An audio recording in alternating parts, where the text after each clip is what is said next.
que ao despertar de um novo homem nos induz.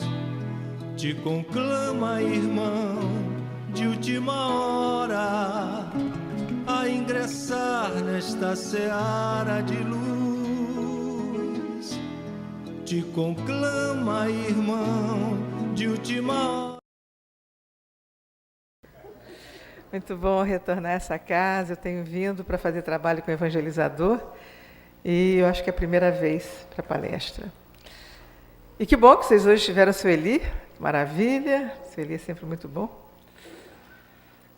Nós hoje vamos conversar sobre um tema que muitos dirão, mas eu não tenho filhos pequenos, ou eu não tive filhos, mas nós temos que lembrar que somos todos educadores e que o mundo está precisando muito que a gente cuide da infância.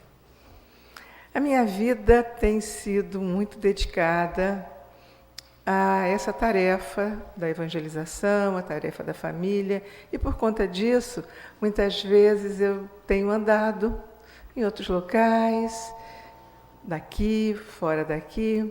E o ano passado eu tive a oportunidade de estar nos Estados Unidos fazendo trabalho junto aos companheiros de lá, que também trabalham em evangelização, e tive a oportunidade de trocar ideias com uma companheira que me levava de carro, e aí, às vezes, distâncias grandes, e tivemos a oportunidade de trocar ideias. Ela me contou um pouco da vida.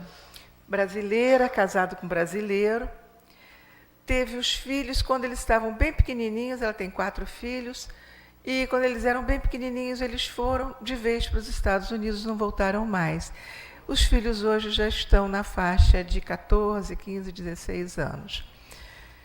E ela me contava que espírita sempre, uma das crianças é médium vidente, então a casa se respira muito a questão espírita, se conversa muito, porque a criança tem muito, vê muito, fica assustada, e que sempre fazendo evangelho no lar, levando as crianças para evangelização, que lá, por sinal, é sempre muito pequena, 4 ou 5 crianças, não é uma evangelização como aqui, e que, tocando a vida, o filho dela, o Rafael, o seu caçula, quando estava com 13 anos, ele tinha um colega na escola que estava passando um problema.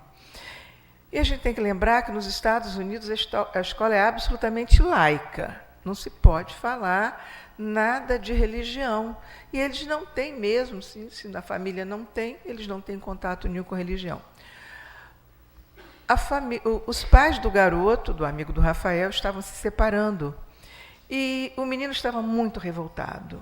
O menino chegava no colégio e contava para o Rafael a revolta, o ódio que ele estava do pai, até porque havia assim, aquele movimento de um falar mal do outro, e ele não se entendia. E o Rafael, com toda a sua formação espírita, ele consolava o garoto. Mas não só consolava, ele dava explicação.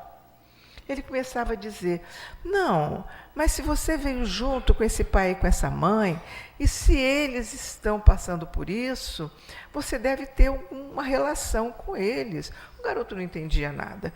E aí, quando ele percebeu que havia um interesse por parte do menino, ele passou a explicar, chegando inclusive na questão mesmo de livre-arbítrio, na questão de por que estava com aquele pai, por que estava com aquela mãe. E o garoto chegava cada dia mais consolado. Começou a acalmar o coração. Começou a perceber que o Rafael estava coberto de razão. Mas ele dizia, poxa, ele é da minha idade, só tem 13 anos.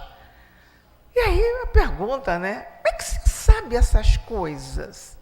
Como é que você fez para me consolar, para me explicar tudo isso? Ele disse, é porque eu sou espírita. Dizer que é espírita foi mais ou menos dizer assim, eu tenho uns amigos que são ET. Porque o garoto não entendeu absolutamente, mas o que é isso? E aí, então, com a ajuda da mãe, ele começa a dar livros para o rapazinho, mas ele diz, não, mas eu quero saber mesmo isso que você sabe. Porque livrinho, uma leiturinha, disse, não. E aí o garoto, porque tem em inglês, recebeu o Evangelho segundo o Espiritismo e o Livro dos Espíritos, e lia com a ajuda, lia com orientação do próprio Rafael. Esse é um exemplo perfeito da família que cumpre aquilo que na doutrina espírita está dito como missão dos pais. Qual é a missão dos pais? Qual é a missão? Pergunta dos espíritos dos pais é ajudar ao progresso espiritual dos espíritos que lhes foram entregues. E aí nós vamos ver na doutrina espírita inúmeras passagens no Livro dos Espíritos, o capítulo 14 todo do Evangelho segundo o Espiritismo, que fala de honrar pai e mãe, tem uma página belíssima de Santo Agostinho, explicando tudo isso. E fica muito claro que existe sim um papel, existe uma missão para os pais. E naquela família, os pais estavam cumprindo, porque veja, tão novo, ele já estava sendo caridoso, ele já estava usando a doutrina espírita para fazer aquilo que ele já tem que fazer por nós, que não é só usar, né? Ele estava levando luzes para o outro, ele já estava com só 13 anos, conseguindo esclarecer e consolar o seu amigo. E que a mãe dizia, nós ficamos muito felizes, porque na escola dele tem droga, na escola dele tem tudo isso que as coisas do mundo têm, e ele é tão correto, ele é tão centrado. Ou seja, um menino orientado sob a luz da doutrina espírita. E nós que aqui estamos, ficamos pensando, será que é fácil educar hoje? Será que no passado era mais fácil? Será que os pais tinham mais certezas do que tem hoje? Quem lê o jornal de hoje, o Globo de hoje, fala dessa crise de hoje, desse momento que nós estamos vivendo, e diz que o futuro dos jovens que hoje estão começando, estariam na faixa de 14 a 25 anos, que estariam indo para o mercado de trabalho, que o futuro deles está muito ameaçado, porque não estão conseguindo completar a sua escolaridade por conta da violência, por conta da desesperança e, sobretudo, pelo fechamento do mercado de trabalho. Então, são jovens que estão passando dificuldades.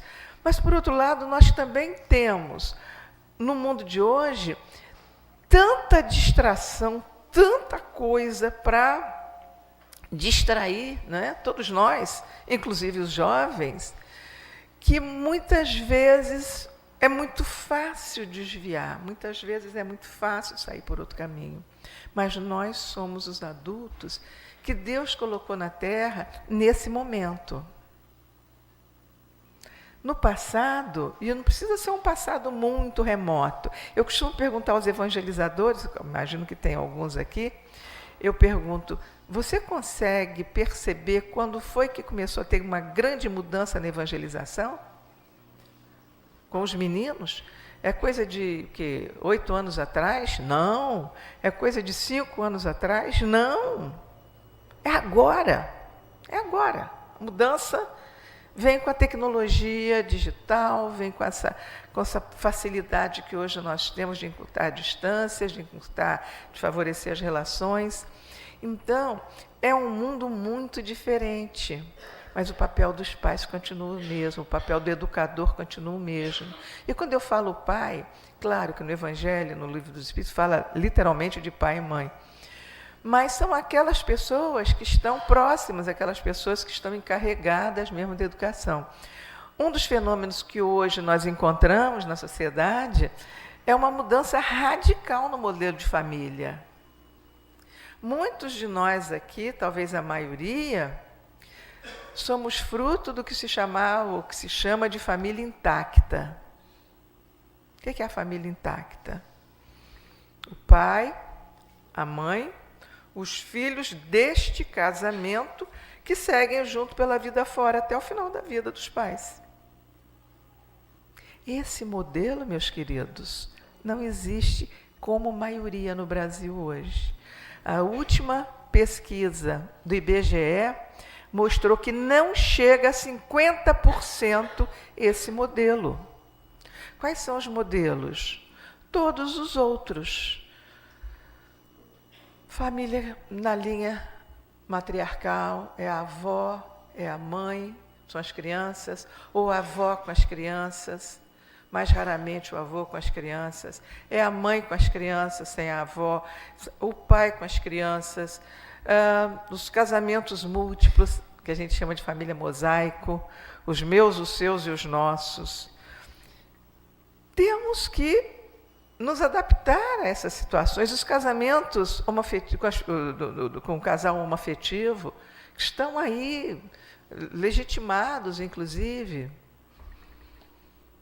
Mas o papel dos pais continua o mesmo. Por mais que a gente viaje em termos de mudanças, que tudo está tão diferente, está tudo tão mudado, o papel dos pais continua os mesmos. O papel continua o mesmo, que é conduzir o seu filho para o caminho do bem. Quando Kardec pergunta aos espíritos, os benfeitores espirituais, sobre o papel do anjo guardião, do espírito protetor, eles não dizem, é um espírito elevado, que o papel dele é isso, é aquilo. Não, ele faz uma analogia com quem? Com o pai. O anjo da guarda, o espírito protetor, é como um pai, cujo papel é orientar o seu filho no caminho do bem, amparar nas suas dores, nas suas aflições, consolá-lo nas suas dores, esclarecer. É o papel do pai. Quando nós éramos crianças, aqui eu vou falar para o grupo feminino a princípio, depois eu chego lá nos moços. Quando nós éramos meninas, vocês todas aqui, que a gente brincava, no passado, o pessoal da Janira ali, a gente brincava de comidinha. De onde é que saía a comidinha que ia ser a nossa fantasia, o nosso faz de conta? Da cozinha da mamãe. Era o arrozinho, era o feijãozinho que a gente catava lá, que ela dava. Quando a gente brincava de boneca, de onde é que saíam os retalhos? Não era lá da caixinha de costura dela? Nos seus guardados de costura que ela nos dava? Os meninos quando iam, por exemplo, nas suas brincadeiras, no jogo de botão. Onde é que sai? Você está rindo? Pegou muito com o da mamãe deu muito, depois pegava um pedacinho de caco de lâmpada para desbastar. Claro, tem irmão, cansou de pegar os botões de galalite que ele dizia são os melhores. Ele está rindo, ó. Sei tudo, né? Meu irmão jogava botão e fazia a trave, e depois ia buscar o filó lá na máquina da mamãe, que ela dava o retalhinho de filó para fazer a trave. Quando fazia cafifa, o grude era feito na panela de casa, com a mãe dando lá. Há coisa de menos de um mês, nós vimos a manchete de jornal. Vamos brincar de tráfico? Matéria que depois foi apresentada no RJTV, não sei se é aqui. No Rio de Janeiro, foi uma matéria muito apresentada. Policiais foram chamados porque ouviram, parecia que tinha um movimento suspeito numa mata, próximo inclusive a um condomínio, e eles chegaram, segundo quem estava comandando, graças a Deus, sem dar tiro. Porque quando eles chegaram próximo para ver que movimento era aquele, eram 5 meninos de idade entre 10 e 13 anos. Vou repetir, 10 e 13 anos. Estavam brincando de boca de fumo. Como era a brincadeira? As fotos estão ali, estavam no jornal para quem quisesse ver. Com pedaços de madeira grande, 2 pedaços, e fita gomada. e fita isolante, e pedaço de conduíte, eles fizeram fuzis. Com pedaços menores de madeira, com fita isolante, eles fizeram várias pistolas. Açúcar embrulhado em papel para representar cocaína, papelote de cocaína.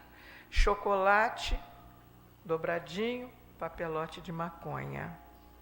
E não faltou sequer caderno para anotação e dinheirinho, que sabe Deus como é que foi feito. Ficamos sem saber, porque não tem esclarecimento se foi rodado em alguma impressora ou se era realmente um dinheirinho de brinquedo que se tem por aí, que às vezes tem brinquedo. Quando eles chegaram, quando a polícia chegou, eles estavam trocando tiro de espoleta. E a brincadeira era das duas facções maiores que a gente tem, e eles estavam fazendo isso. A gente estuda em psicologia que a brincadeira tem um papel fundamental na vida da gente, que é preparar para a vida. Tanto é verdade que quando a gente faz coisa errada, quando a criança pequenininha faz coisa errada e que a família chama a atenção, a mãe chama a atenção, o que ela diz? Mas eu estava brincando, não foi por querer, eu estava brincando, foi só brincadeira. Não falei sério, isso foi de brincadeira. Bate, supapa o outro lá, mas você está batendo? Não, estão brincando. Brincadeira, para nós, a da boneca, a da comidinha, dos meninos, é sempre uma preparação para a vida, mesmo que não seja para desempenhar aqueles papéis, mas para assumir responsabilidade, para fazer o erro e consertar. É sempre isso. Nós brincávamos sob a proteção e o olhar dos nossos pais. Por isso é que eu perguntei, de onde é que vinha o arrozinho, de onde é que vinha o grude? Papai e mamãe sabiam onde é que nós estávamos. Quando a brincadeira era mais elaborada, me lembro do meu pai com serrote cortando madeira para fazer carrinho de rolimã. Nós morávamos em ladeira. Meu irmão fez muito carrinho de rolimã e o martelo e o prego e tudo mais vinha da supervisão ali do meu pai. E aí eu pergunto, como é que esses meninos fizeram a brincadeira do tráfico? Será que foi sob supervisão? Será que eles conseguiram esconder isso tudo? Ou será que isso faz parte mesmo de uma cultura que está vendo ali a sua continuidade? E isso nos assusta. Quando a gente vê esse tipo de coisa, isso chega a doer o coração. Eu disse, como? Meu Deus, por que esses pais estão assim? E aí vocês vão dizer, mas vem cá, ela está falando de uma coisa que é tão diferente do nosso mundo, que não tem nada a ver com isso. Mas o que eu quero dizer é que eles nos copiam. E muitas vezes a gente, claro que não está lá fazendo tráfico, não está deixando fazer isso, mas a gente está... Se eu pedir a ele a letra da música, ele diz, né? Não é sobre tudo que o seu dinheiro é capaz de comprar, e sim sobre cada momento e o sorriso a compartilhar. Também não é sobre correr contra o tempo para ter mais, porque quando menos se espera a vida ficou para trás, e a infância dos filhos também. Segura teu filho no colo. E a gente vai ver o seguinte, com esse modelo de vida que nós estamos vivendo, com um apelo tão grande para o consumismo, e que a gente nem sequer percebe o quanto todos nós estamos envolvidos, esquecidos da simplicidade, nós corremos contra o tempo, nós corremos muito. E às vezes, a gente não vê sequer que o filho cresceu. Às vezes eles estão vivendo dramas, eles estão... Não quero nem tocar na história da baleia azul, porque acho que todo mundo já falou, todo mundo já explorou. Mas o que a gente quer dizer é que quando nós dizemos assim, mas por que tanto curso de especialização, já fez faculdade e agora quer mais, por que tanta hora extra? Por que corre tanto? Por que quer tanto? E a resposta invariavelmente é: para dar o melhor para os meus filhos. O que será que é dar o melhor para os meus filhos? Então, quando a gente vê que a gente renasce para progredir, que aquela criança que veio por nós, veio para progredir, não é o progresso material, é o progresso espiritual. E aí nós lembramos de uma mensagem que deve ter hoje já 3 anos, talvez 3 para 4 anos. Uma companheira nossa, Dona Helenir Meirelles, quem é de Niterói conheceu, e aqui temos uma companheira aqui, de localizá-la, do Jeff, deve ter conhecido muito Helenir. Helenir desencarnou já tem algum tempinho, e numa reunião mediúnica ela mandou uma mensagem. E ela contava que no plano espiritual ela começou a acompanhar um grupo que iria reencarnar. E nesse grupo, nas reuniões, eles aprendiam, faziam revisões das suas vidas passadas, planejamentos, como é que seria. E havia uma pessoa, um jovem, um homem, que não falava. Jamais falava. E todos sempre perguntando muito e falando muito, e ele quieto. Até que chegou o último dia, o dia final da despedida deles, porque a partir dali eles já iriam reencarnar. E esse moço que não falava, ele disse: hoje eu quero falar. Eu quero mandar um recado para os pais da Terra. Eu quero dizer para eles que não se preocupem tanto em nos dar boas escolas, que não se preocupem tanto para que a gente adquira tanto conhecimento, para ter tantas coisas, porque tudo isso nós já conquistamos. Digam a eles, e chorava, digam a eles de que o que eu preciso é de Jesus no meu coração. Eles precisam entender isso, que não são as coisas materiais. Eu preciso de Jesus no meu coração. E diz Helenir, na mensagem, que todos se emocionaram muito. Esse menino esse jovem já deve ter reencarnado. E hoje a gente se pergunta, quando eu falo das coisas materiais que a gente vai vivendo, a gente vai deixando a simplicidade para trás e vai se envolvendo com tanta coisa desnecessária. Quando hoje a gente vê uma futura mãe, a preocupação dela, qual é a grande preocupação? Hoje eu li a notícia de um desses políticos que foi preso, a mulher grávida de 8 meses, que a gente fica comovido. A grande preocupação foi: agora você só tem que se preocupar com o quartinho do neném. Aquilo me chamou a atenção. Porque é isso. São os presentes que vão dar no dia que as visitas chegarem, é o chá de bebê que hoje já virou festa, é um enxoval que jamais vai usar aquilo tudo, porque a criança cresce. São as preocupações materiais. E depois que nasce, agora virou moda o aniversário de mês. Será que aquele espírito que deu o recado gostaria disso? É isso que ele quer?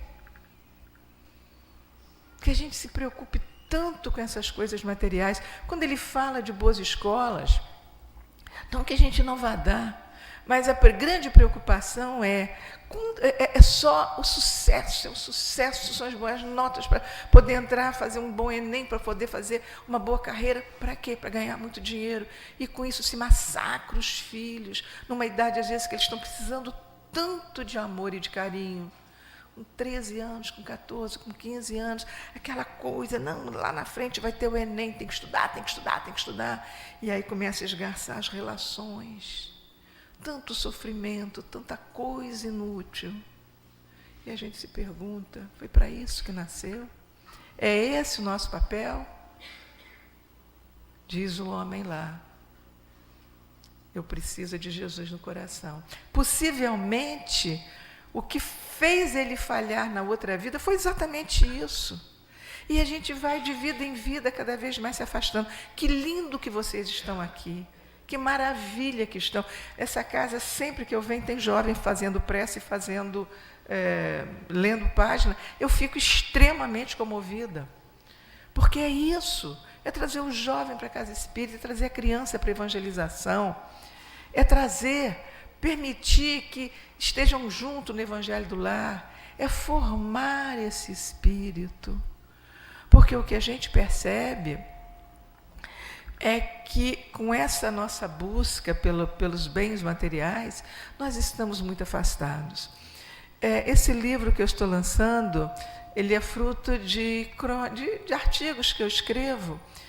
E foi muito interessante que eu viajava para Recife e eu tenho o dia certo de entregar a matéria para o jornal, eu escrevo para o Correio Espírita já desde 2008. E senta ao nosso lado um homem muito bem apessoado, viajando de terno, gravata, todo arrumado. Sentou, muito gentil, colocou a minha, do meu marido, a bagagem, colocou logo lá em cima no avião e começou a conversar. Eu disse, nossa, esse homem é... E logo deu para perceber, ele se apresentou, ele era o presidente, não vou dizer o nome, porque é uma dessas empresas, me faltou o nome agora, essas empresas de construtoras. Ele era o presidente de uma dessas grandes construtoras que está aí sob investigação. Diz ele que no ramo dele não, porque ele é de outro ramo, mas não deixa de ser de uma dessas. E aí, o que esse homem conta? Que ele é de Recife, a mãe professora, o pai funcionário público, e ele pequeno, morando numa casa grande, uma casa com muita fruta, com muita fruteira, muita coisa, um quintal grande.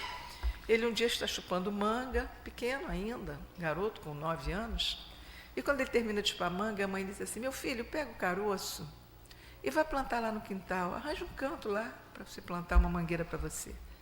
E ele vai lá e planta. Tempos depois a mãe pergunta, vem cá, você tem acompanhado lá a sua mangueira? Está brotando? Já brotou? Não brotou? Não sei. Não, meu filho, a mangueira é sua. Você vai cuidar da mangueira, você vai ter que molhar, vai ter que capinar em volta, você vai ter que adubar, porque é a sua mangueira.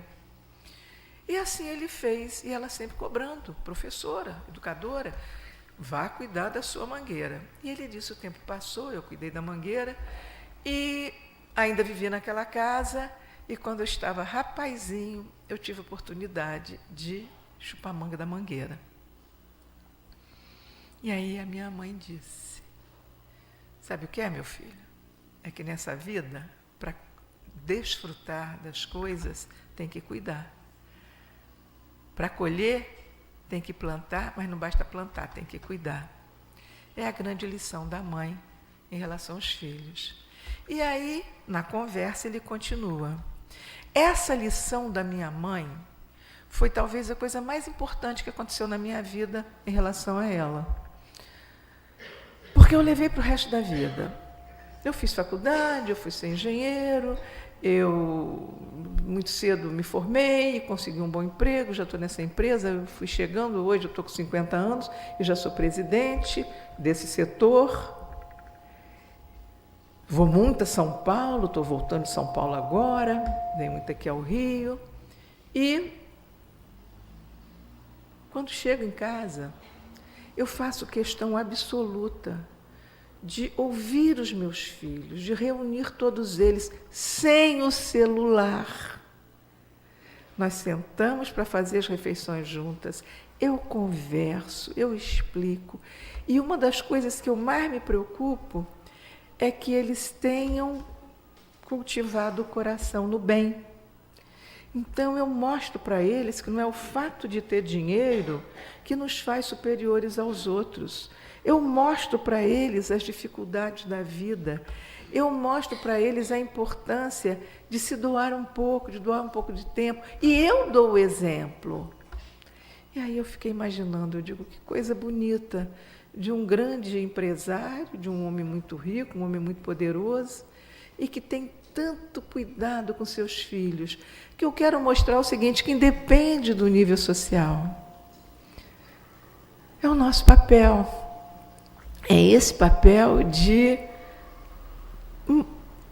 cultivar o coração, fazer com que esse espírito, quando sair da terra, volte melhor. Nós contamos sempre o caso de uma menina, de uma evangelizadora, que numa roda de conversa em que se tinha que dizer por que era evangelizadora, ela vai e conta, por que você tornou evangelizadora? E ela diz, eu tornei evangelizadora pelo seguinte, eu sempre fui espírita, eu e meu marido, nós tínhamos 2 filhos, o mais velho e uma pequenininha. E eu, menino, quando estava por 5, 6 anos, eu comecei a insistir com ele que fosse para evangelização. Foi algumas vezes que eu não gostava, que eu não queria mais ir, eu disse, então tá, não vai. No Evangelho do Lar, quando eu chamava para fazer o Evangelho, dizia, não gosto, não quero. Então tá bom, não vem. Aí, quando a minha filha foi crescendo, eu disse, bom, ele não quis, ele não gosta, ela também não vai gostar, não é? E a menina já era doentinha, a garota tinha diabetes, eu disse, não vou forçar. Aos 10 anos, a garota desencarnou. Um dia, no centro espírita, ela recebe uma mensagem mediúnica que, com ajuda, a criança ditou para a mãe e dizia, minha mãe, por que é que você fez isso comigo? Você era espírita, você fazia o evangelho, você ia à casa espírita, você nunca me falou de Jesus, você nunca me ensinou a orar, você nunca me falou nada da vida espiritual, minha mãe. E eu sofri muito, eu não entendi nada quando aconteceu a minha desencarnação. E você, minha mãe, ali, você poderia ter feito tudo isso. E aí ela diz, o remorso foi tão grande que ela quis se tornar evangelizadora por causa disso. E aí nós perguntamos, será que a gente tem consciência de que essas mães, essas famílias, e eu estou falando muito mais para vocês discutirem isso lá fora, porque eu estou vendo que vocês estão aqui dentro, estudam doutrina espírita, essa casa só faz crescer, meus parabéns a vocês todos que aqui estão, mas a gente é veículo para contar para o outro, a gente tem essa possibilidade de explicar para o outro, de chamar a atenção do outro. Então é isso que a gente quer hoje, chamar a atenção. A necessidade de uma vida mais simples, uma necessidade que nós temos de cuidar de cada filho e olhar cada filho de uma forma diferente. A gente faz um paralelo dos filhos com a parábola do bom semeador. Por quê? Muitos pais reclamam dos seus filhos, reclamam que tem um filho difícil, reclamam que tem uma criança complicada, ou então com grandes comprometimentos de saúde. No momento, eu estou muito interessada em estudar sobre o autismo e tenho tomado consciência assim, de que tem mães que, inclusive, chegam a se matar e matar. Primeiro mata o filho e depois se suicida por conta de não aceitar uma situação de um filho difícil. Certa vez, eu sou do CERJ e no Carnaval, enquanto tem a Comerge, nós temos também o ENEF, que é o grupo do Encontro da Família. Vocês fazem aqui? Fazem, né? E eu visito os ENEFs, sempre que posso, estou lá pelo CERJ fazendo visita. Então, há 2 anos atrás, eu fazendo a visita, e cheguei no último dia vendo o pessoal fazer uma apresentação com as crianças. Vou lá, estou sentada e vejo uma criança, eles estavam cantando, fazendo uma representação. Fazendo gestos, fazendo uma representação, havia uma musiquinha e eles estavam ali.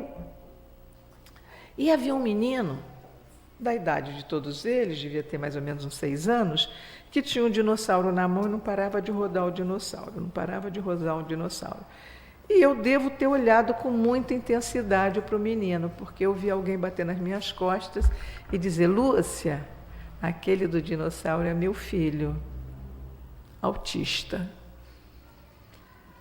Aí eu falei, mas ele está ali representando, ele está junto com os outros, que maravilha! Fiquei assim entusiasmada. Depois, inclusive, quando terminou, que veio um outro grupo, e o grupo foi para cantar, o dele era representar e o outro grupo era para cantar. Eu coloquei ele no meu colo, e ele ainda com o dinossaurozinho, mas colocamos o dinossauro, ele colocou, eu comecei a bater palma, peguei as mãozinhas dele, ele ainda com o dinossauro na mão, ficou assim, e aí batia a palma, e aí eu vi que ele estava no ritmo, que ele batia a palma, eu fiquei encantada com aquilo, porque eu disse, um menino na evangelização, um autista, que não fala, que estava com certa dificuldade, não sei se era tão severo, mas um grau bom de autismo. E aí fui conversar com a mãe. O que ela me diz? Esse é o nosso único filho. Casamos, sonhamos muito em ter filhos, e ele veio. Até os 2 anos, muito sadio, uma criança que só dava alegria. A partir dos 2 anos, começou a apresentar o autismo. Nós somos espíritas, nós já éramos espíritas.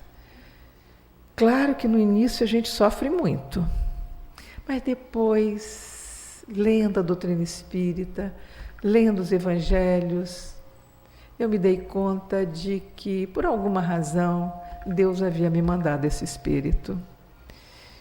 Confiou em mim, confiou que eu e meu marido poderíamos tomar conta desse espírito. Então, para nós, ele é um presente.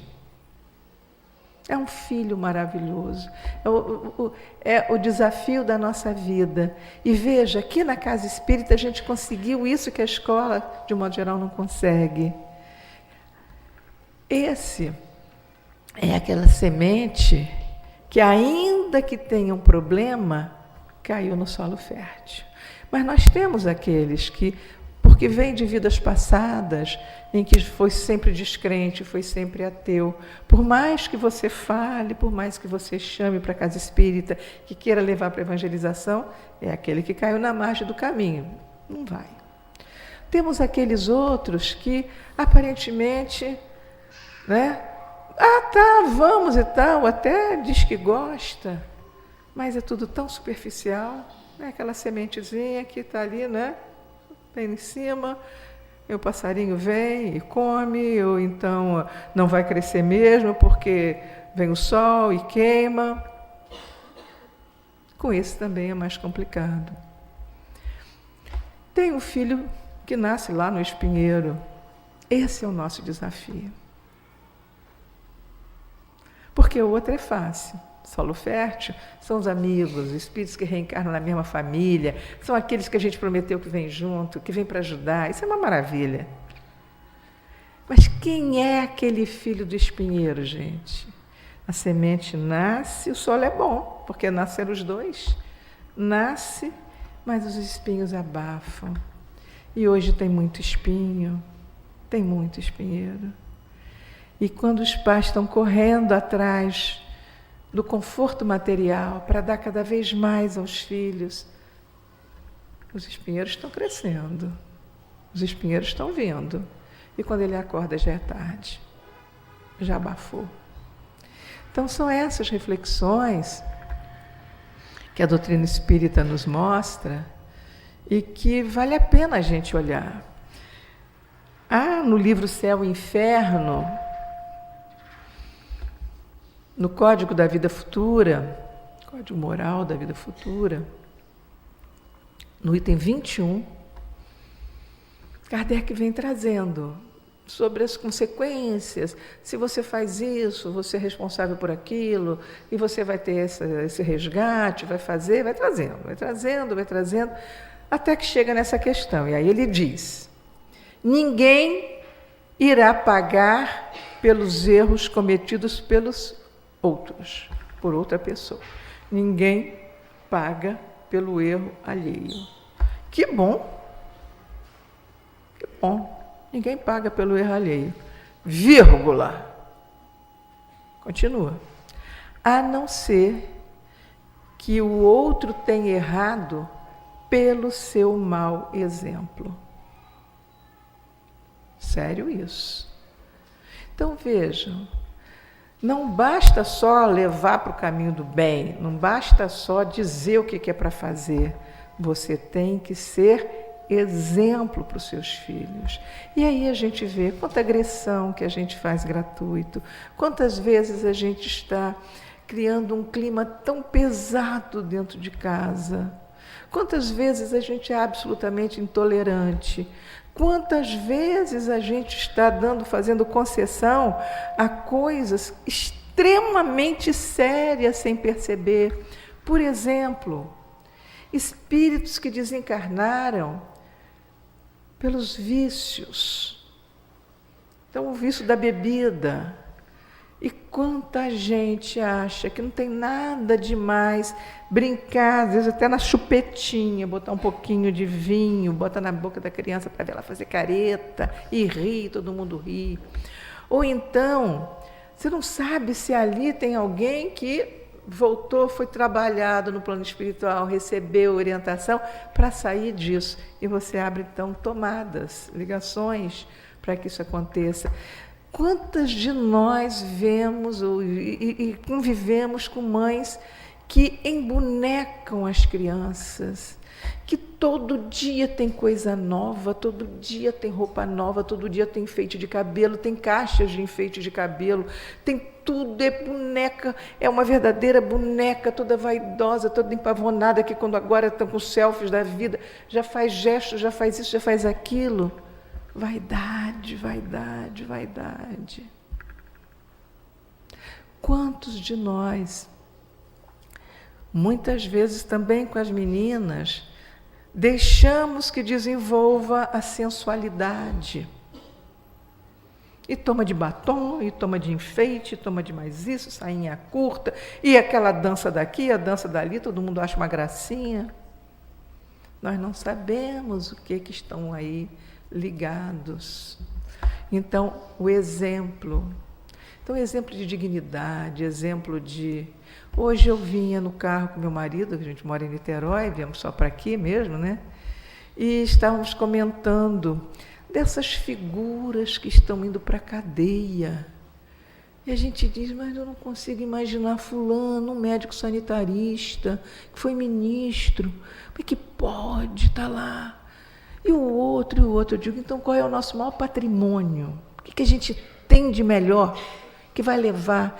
É a dignidade. Então, os exemplos de dignidade que a gente tem que dar todo dia, toda hora para os filhos. Ser digno. Deixar de lado uma maledicência, deixar de lado essa coisa de desejar o mal, tem que pagar, tem que não sei o quê. Por mim, matava, por mim. Para que isso? São os exemplos. E esse item 21 continua. Então, ninguém é responsável pelo erro do outro, a não ser que o outro tenha errado pelo seu exemplo ou porque você deixou de agir quando tinha condição de ajudar, quando você tinha condição de fazer. É o erro da omissão.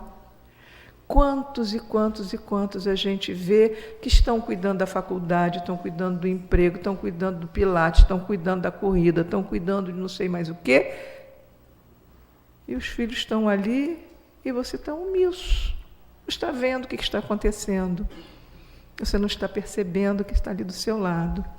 Então vejam, são coisas tão simples. Essa música que tocou tanto, eu já gostava dela, então tocou muito meu coração, porque ela fala isso. Segura teu filho no colo, sorri para os teus pais enquanto eles estão aqui, mas sobretudo, né, que o dinheiro não é capaz de comprar tudo.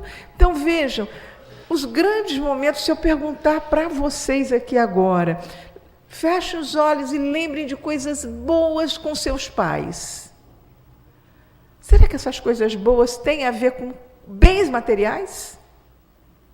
Os melhores momentos, as coisas deliciosas que a gente lembra lá da infância, será que tem a ver com as coisas materiais?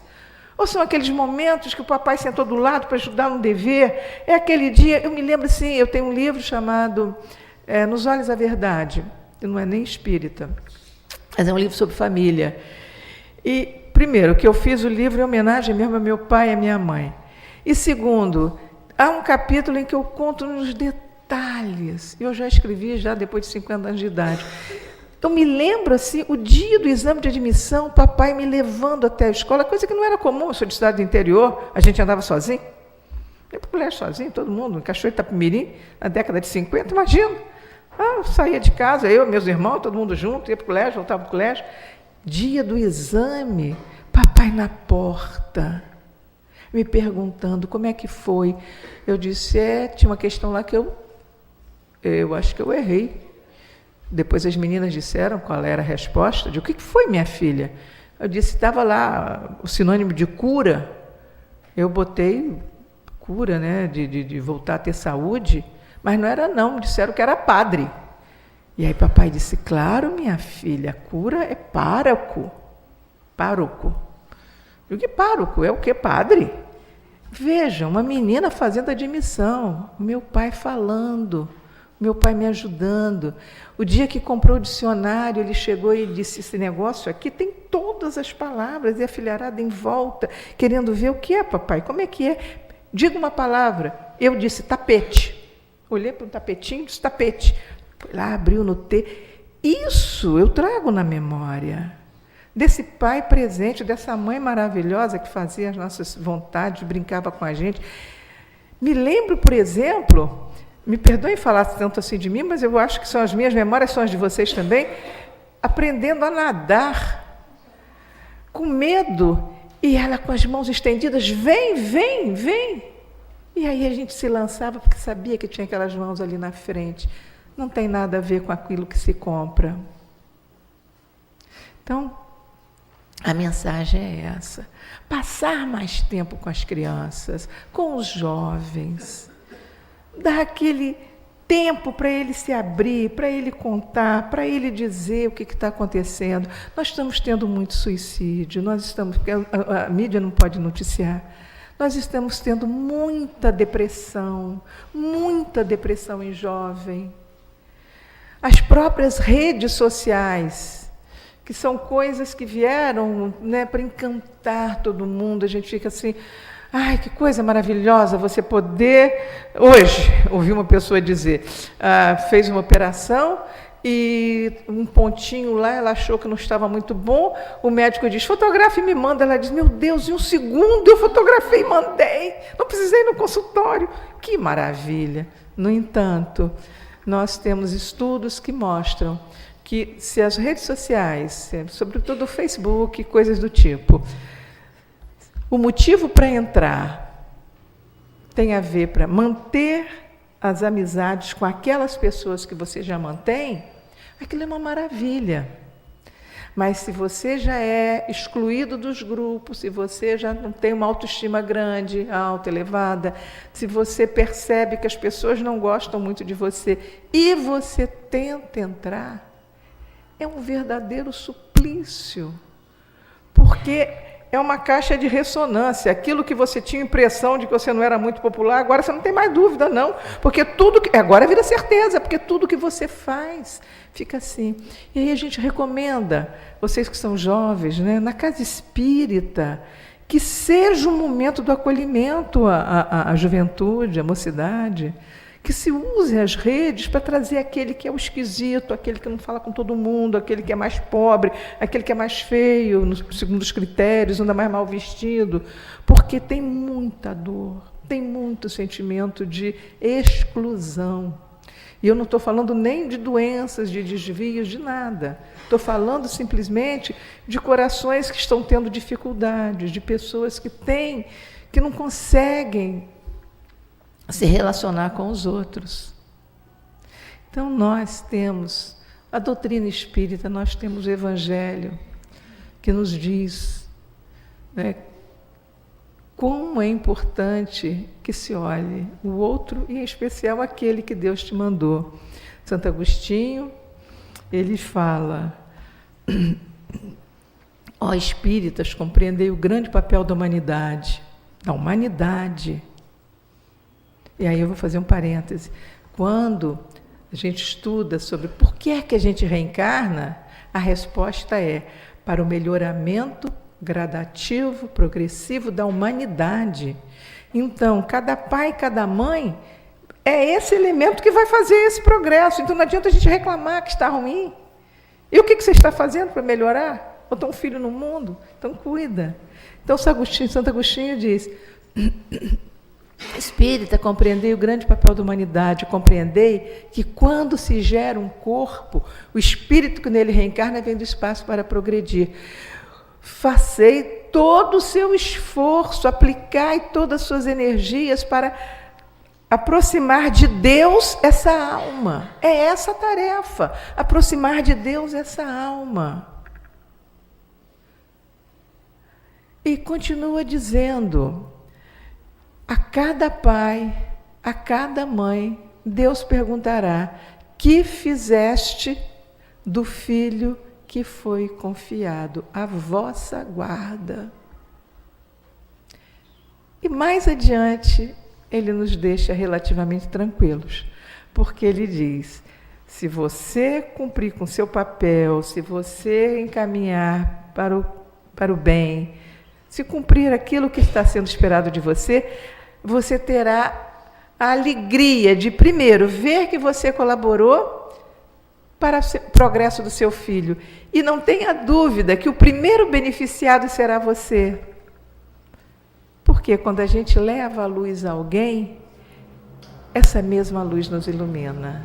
Então é com essa mensagem que nós queremos encerrar, lembrando que somos responsáveis, sim, pelos filhos que Deus confiou e que Deus confia mesmo nos pais e manda para todos eles amigos espirituais, amigos protetores, que vêm tão amorosamente intuir e ajudar. Que todos possam ser abençoados e que, ainda que não sejam pais, mas somos tios, temos amigos que têm filhos, somos aquelas pessoas que de alguma forma convivemos com os jovens, convivemos com as crianças, e todos nós podemos de alguma forma ajudar para o progresso da humanidade.